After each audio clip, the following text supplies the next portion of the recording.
네, 강프로입니다. 자, HLB 봅니다. 자, 일단 하한가 마감이 다들 아실 겁니다. FDA 승인 불발. 이런 부분이 약간 좀 문제가 되죠. 그리고 기대감에 의해서 주가가 올라왔고 그 승인에 대한 기대감이기 때문에 이런 부분을 감안하면 하락하는 게 맞는데 그 내용을 한번 보겠습니다. 제가 좀 써가면서 이야기를 드릴 테니까 내용 한번 봐주시길 바랍니다. 지금 많이 걱정들을 하실 것 같아요. 그런데 진짜 중요한 내용은 우리가 어떻게 파악하고 어떻게 빠져나오는지 그리고 수익을 어떻게 볼 거예요. 자, 첫 번째 HLB 그룹 모두 하한가 총 8개 종목 정도 됩니다.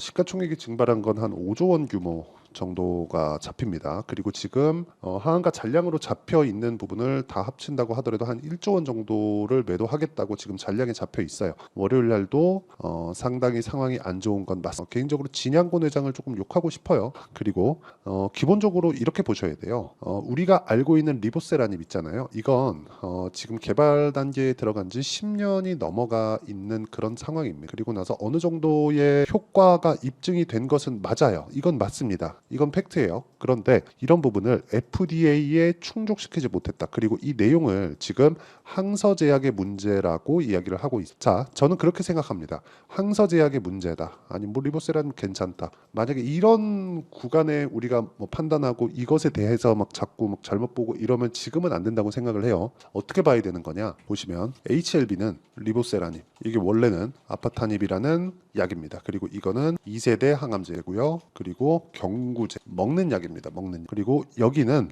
병용요법이 붙어 있어요. 병용요법. 요거를 FDA에 승인을 넣었다. 그런데 이게 임상에 대한 부분이 아니었어요. 임상이 아니라 판매 허가 신청입니다. 판매 허가 신청. 일단 임상은 다 끝났어요. 그런데 여기서 문제가 된 게 CRL 보안 요구 서한. 이게 항서제약 측으로 항서제약에서 하는 게 캄렐리 주막. 이게 리보세라닙에 앞서 있어요. 이게 무슨 얘기냐? 캄렐리 주마으로 인해 리보세라닙이 더해진다고 보시면 됩니다. 이게 병용요법이라고 하는 거예요. 근데 여기서 뭐 리보세라닙에 문제는 없습니다. 근데 항서제약에서 만든 캄렐리 주막 여기서 문제가 발생한 거예요. 여기서 FDA의 눈높이를 충족시키지 못했다. 그리고 진양곤 회장님의 이야기를 들어보면 진양곤 회장님 간단하게 그래요. 6개월 더 걸림, 최대한 빠르게 하겠다. 어저께 장 시작 전에 나온 내용 말고도요. 추가적으로 내용 발표가 있었는데 굳이 그 내용에 대해서는 제가 이야기를 드리지 않겠습니다. 이걸 왜 제가 그 내용에 대해서 이야기를 드리지 않느냐? 자, 그 내용은 이제 중요하지 않습니다. 왜? 가치가 반영됐기 때문에. 어디서? 가격에서. 그래서 우리는 지금 어떻게 이 부분을 판단해야 되는지가 중요합니다. 자, 앞으로 좋아질 만한 내용을 통해서 우리 주식시장의 주가는 올라갑니다. 그 올라가는 구간을 정확하게 공략할 수 있어야 돼요. 이걸 가지고 타점이라고 이야기를 하는 거예요. 자, 지금 이야기를 드리는 걸 제가 지금 나온 내용을 뭐 일련의 과정들을 제가 이야기를 드린 건데 여기서 다른 관점으로 한번 보겠습니다. HLB가 올라가는 것은 미래 가치를 반영하기 때문입니다. 미래 가치는 FDA 승인은 기정사실화 되도록 진양곤이가 만들어놨고 그런 기대감을 여기 앞서서 이 미래 가치 있죠. 미래 가치를 반영해서 주가가 올라간 겁니다. 그렇죠? 이 올라간 상황에서 우리는 확인을 무조건 해야 되는 거예요. 이게 가장 저는 이 주가가 빠지는 데 있어서 귀를 막고 그러지 않으셨으면 좋겠다는 거예요. 이게 나쁘다는 게 아니에요. 이럴 수 있습니다. 근데 빠져나올 수도 있다. 자, 그 내용에 대해서 이야기를 드려볼게요. 예를 들어서 HLB를 거래하는 와중에 언제부터 거래를 해야 될까요? 1월 달부터 거래를. 근데 이 구간에서 알테오젠 동일하게 12월 달에 강세 구간에 들어갔고요. 그리고 뭐가 나왔어요? 그리고 나서 알테오젠은 강세. 근데 신고가를 달성한 게 여기 9월 달부터다. 그때부터 강세 구간에 들어간 거예요. 자, 결론이 뭐냐? 우리가 포트폴리오를 다변화돼야 될 필요가 HLB 지금 상황이 나쁜 것은 맞죠. 맞아요. 맞는데 이 내용을 가지고 우리가 뭐 이건 이렇고 저건 저래요. 이런 내용에 대해서 파악할 게 아니라 다음에 이런 일을 안 당해야 되죠. 아무리 좋은 종목이라도 우리는 대안을 마련을 해야 된다. HLB 저는 나쁘게 보지 않습니다. 그리고 10조를 넘겼다는 것 자체가 지금은 빠져서 8조 7천억에 일단 종가가 나왔지만 10조를 넘겼다는 것 자체가 굉장히 긍정적인 요인으로 봐야 되는 게 맞고 그리고 10조를 넘겼다는 그 이유는요. 한국 시장의 새로운 그 신약 개발 업체 중에서 새로운 역사를 쓴 게 맞아요. 이 구간에서 우리가 어떻게 판단을 하겠느냐, 즉 타점을 어떻게 판단을 하겠느냐, 그게 중요하다는 거예요. 근데 지금은 하한가를 갖고 월요일 날도 좋지 않은 상황이 나올 것이기 때문에 이 구간에서 우리가 빠져나올 수 있는 타점을 찾자. 그게 중요하다는 겁니다. 자, 이거는 가격대를 지속적으로 추적 관찰하고 이 내용에 대해서 파악을 해야 되기 때문에 그렇죠. 실시간으로 제가 공개를 해드릴 수밖에 없는 점 양해 부탁드리고, 실시간에서 어떤 식으로 매매를 하는지 그 내용을 일단 결과부터 제가 보여드릴게요. 내가 가격에 대한 이해가 되었을 때 1월 1일부터 5월 18일까지의 내 계좌 수익률 500%가 넘죠. 이런 부분을 내가 계속해서 추적 관찰을 했을 때 가능한 겁니다. 뭐를?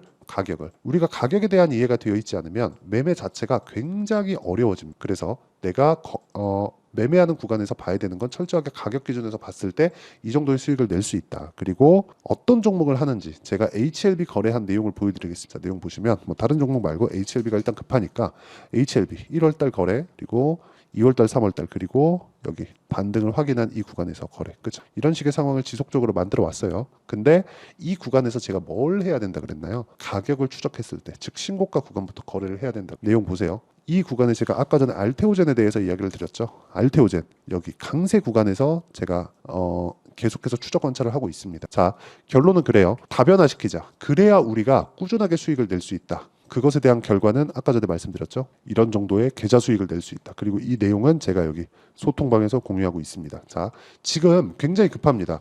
소통방에서 제가 모든 종목들을 장 시작 전에 공유를 하고 있는데 지금 HLB를 포함해서 HLB 그룹주들, 그쵸? 그 내용에 대한 부분은 제가 장중에까지 계속 소통방에서 다음 주에 계속 추적 관찰을 할 테니까 진짜 이 매매하는 과정에서 그쵸?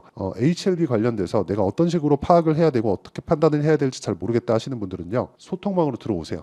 와서 같이 이 대안을 찾아가면 답 있습니다. 제가 충분하게 어떤 식으로 거래를 했고 그 결과에 대해서 제가 공개를 했으니까 이 내용을 보고 그쵸? 소통방에 들어와서 어떤 식으로 대응을 해야 되는지 그 내용을 무조건 받아가시길 바랍니다. 같이 하면 이겨낼 수 있어요. 주식 혼자 하는 거 아니고 무조건 가격을 판단하고 타점을 이해하는 건 정말 어렵습니다. 그렇기 때문에 와서 배우세요. 그리고 무엇보다 어떤 식으로 대응을 해야 되는지 그쵸? 상황을 같이 체크하시면 되고 여기는 다 무료로 진행하고 있습니다. 자, 구독과 좋아요만 눌러주시고요. 상단에 있는 전화번호로 구독 또는 10억이라고 문자 보내주시면 제가 소통방 입장 링크를 다 공유를 해드리도록 하겠습니다. 여기서 뭐 다른 종목군들도 다룹니다. 자, 그래서 HLB만에 대한 내용은 제가 HLB만의 내용은 이 매매하는 원리와 함께 그리고 단기 보유 전략, 그리고 반등 구간에 내가 어떤 식으로 타점을 잡아가야 되는지 그 내용까지 다 공유를 해드리겠습니다. 그리고 무엇보다 HLB 반등 구간에 반등은 무조건 나와요. 그 반등 구간에 내가 타점을 어떻게 잡아야 되는지 그 실시간 타점에 대한 내용도 제가 함께 공유를 해드리도록 할 테니까 상단에 있는 전화번호로 HLB, 자 HLB라고 문자 보내주시면 제가 실시간 타점 그리고 단기 보유 전략을 함께 공유를 해드리도록 하겠습니다. 자, 내용 정리하면 그렇습니다. 내용 자체가 그렇게 좋지는 않다. 그리고 진양권 회장의 그런 액션도 그렇게 마음에 들지는 않는다. 하지만 항서제약의 문제고, 항서제약은 일단 HLB와는 조금 다릅니다. 항서제약은 규모가 꽤 크고요. 캄렐리주맙은 일단 효용성이 입증된 약이기도 합니다. 물론 리보세라닙도 마찬가지지만, 근데 여기서 병용요법으로 들어갔을 때 항서제약 측을 얼마나 그 푸시할 수 있느냐, 그리고 뭐 그 전에 사전 파악이 혹시 안 됐다면 그런 부분이 조금 아쉽지만, 우리는 여기서도 하한가 풀릴 때 어떤 식으로 우리가 거래를 해야 되는지 그 부분을 같이 파악하는 게 중요하다. 자, 그리고 이 내용에 대해서 그쵸, 내가 어떤 식으로 이해를 하고 파악을 하고 다음 종목을 잡아가야 되는지 그 내용까지 제가 이해를 시켜드리도록 할 테니까 영상 끝까지 시청하시고요. 모든 분들이 성공 투자하셨으면 좋겠고요. HLB 제가 정확하게 타점 잡아낼 수 있도록 실시간 소통방에 들어오시면 됩니다. 영상 끝까지 시청하시고 많이 불편하실 텐데 일단 제가 다음 주 월요일 날 제가 실시간 타점으로 이야기 드리도록 하겠습니다. 자, 24년도가 돼도 여전히 시장은 녹록지 못합니다. 이런 상황이 벌어지는 건 어쩔 수 없습니다. 이런 상황에서도 수익이 나는 종목들의 구조는 변하지 않습니다. 즉 대시세 종목에 대한 구조는 변하지 않는다는 거고, 실제 제가 소통방에서 지속적으로 이야기를 드리고 있는 내용도 대시세 종목이나 시장 주도주를 공략하는 건 철저하게 가격 분석을 하라고 이야기를 드리고, 가격 분석 이후에는 이슈에 대한 파악, 그리고 이슈를 파악하고 나서는 다시 내가 얼마에 매수할지 그 타점에 대한 부분을 지속적으로 언급을 하고 있습니다. 자, 근데 생각해 보세요. 시장이 굉장히 어려웠습니다. 어려운 상황에서의 어떤 종목들이 강했냐 보면 반도체와 그리고 바이오입니다. 자, 실제 여기 보면요.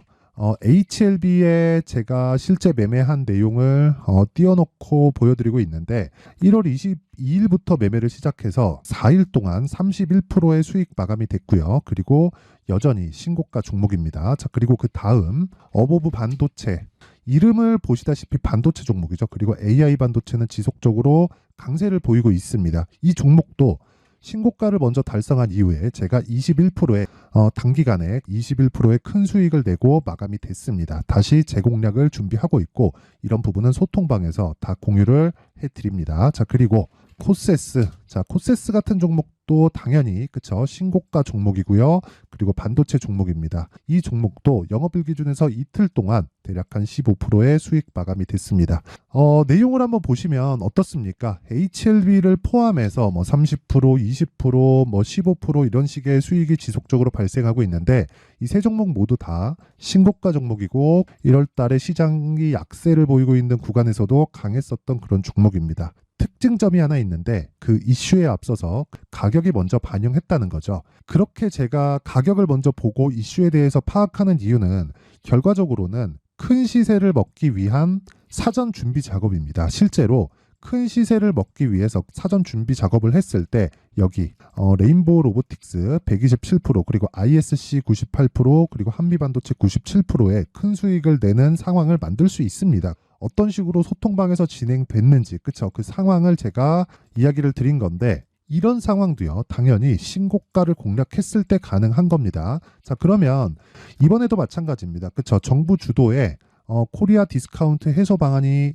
2월 달에 발표를 하고요. 그리고 2월 달에 발표된 내용을 토대로 주가가 움직이는 게 아니라 이미 움직인 내용이 있죠. 실제 이 내용은 크게 중요한 게 아니라는 겁니다.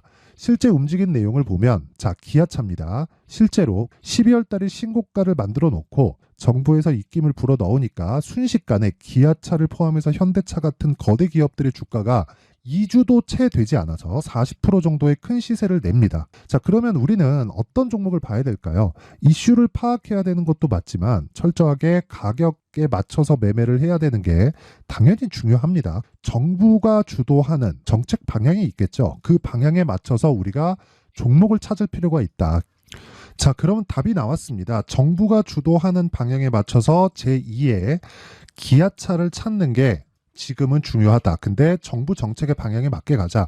그랬을 때 앞서서 제가 보여드렸었던 내용인 여기 레인보우 로보틱스 127% 그리고 ISC 98% 그리고 한미반도체 97%와 같은 수익을 낼 수 있습니다. 물론 시간에 대한 부분은 최소 2주의 시간이 필요하고요. 그리고 최장 3개월 안에 끝내야 됩니다. 자, 기아차의 시세를 보셨던 것과 같이 2월 달에 정부 정책의 방향이 결정되고요. 바로 3월 달이면 시행입니다. 자, 그러면 우리는 거기에 맞춰서 당연히 종목을 찾아야 되고 제가 제2의 기아차를 찾아놨습니다. 제가 아까 전에 소통방에서 이야기를 드렸었던 내용 다 공개를 해드렸는데 그 내용처럼 종목만 받고 싶다 하시는 분들은요. 상단에 있는 제 전화번호로 대시세, 자, 대시세라고 문자를 보내주시면 정부 정책의 방향에 맞는 종목을 모든 분들에게 무료로 공개를 해드리도록 하겠습니다. 자, 제가 원하는 건 채널 성장이 목적입니다. 자, 그래서 구독과 좋아요 꼭 좀 부탁드리고요. 모든 분들이 정부 정책에 맞는 방향으로 매매를 이어가서 큰 수익 보셨으면 좋겠습니다.